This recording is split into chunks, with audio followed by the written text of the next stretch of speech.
पुण्यामधल्या symbiosis सोसायटीच्या वतीनं उभारण्यात आलेल्या डॉक्टर बाबासाहेब आंबेडकर ग्रंथालयाचं उद्घाटन माजी राष्ट्रपती प्रतिभा पाटील यांच्या हस्ते करण्यात आलं। यावेळी मुख्यमंत्री देवेंद्र फडणवीस आणि राज्यसभेचे खासदार रामदास आठवले उपस्थित होते। सिम्बायोसिसचे संस्थापक डॉक्टर श्यामभाऊ मुजुमदार, संजीवनी मुजुमदार, डॉक्टर विद्या येरवडेकर देखील या कार्यक्रमाला उपस्थित होत्या। सिम्बायोसिस करत असलेल्या कार्याला राज्य सरकार निश्चित मदत करेल असं आश्वासन मुख्यमंत्री देवेंद्र फडणवीस यांनी यावेळी दिलं।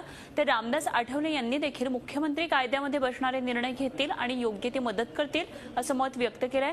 आठवले यांनी यावेळी केंद्र आणि राज्यात मंत्रिपद हवं, परंतु आपल्या कुटुंबातील कोणाचंही नाव मंत्रिपदासाठी सुचवलं नसल्याचं स्पष्ट केलंय।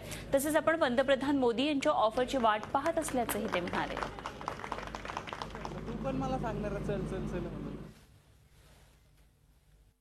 रिपब्लिकन पक्षाला मंत्रिपद मिळालं पाहिजे, तर केंद्रात मंत्रिपद मिळालं पाहिजे, राज्यात मिळालं पाहिजे।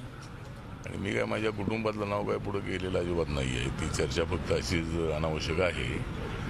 एक तर आश्वासन दिलेलं आहे त्याप्रमाणे राज्यामध्ये रिपब्लिकन पक्षाला मंत्रिपद मिळालं पाहिजे, केंद्रामध्ये मिळालं पाहिजे। आता मुख्यमंत्री माझी 1-2 दिवसात चर्चा काय करणार आहेत, तर त्यामुळे मला असं वाटतं की माझ्या फॅमिलीमधल्या कोणाला काय असं राजकारणात आणण्याची भूमिका माझी अजिबात नाही आहे।